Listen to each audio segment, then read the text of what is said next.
പനിയായി റസൂലിൻ്റെ ചൂടേറ്റ ഗേഹം മലക്കുൽ മൗത്തിൻ്റെ വരവ് കണ്ടപ്പോൾ കിടുങ്ങി വേഗം. പതിയെ പിടിക്കൻ റസൂലെന്ന നാദം മനസ്സിൽ പറഞ്ഞ് മലരമുത്തിനെ നോക്കിയ നേരം ഉലയാത്ത ഉമറും ഉടയുന്ന കണ്ടു.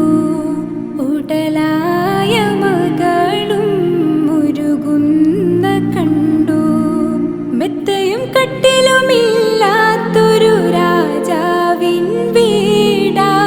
മൊത്തത്തിൽ പൊട്ടിയ തോൽപാത്രമിൽ കഴിഞ്ഞൊരു കൂടാ. വിതുമ്പുന്ന നബിയോരെ തുളുമ്പുന്ന മിഴിനീരെ ഒപ്പിയെടുത്തൊരു ചുവരാടാ സ്വർഗക്കൂട്. ഒപ്പിയെടുത്തൊരു ചുവരാടാ സ്വർഗക്കൂട്. പനയോലയിലൊരു കുടിലാണേ, ഭവനങ്ങളിലത് നിധിയാ.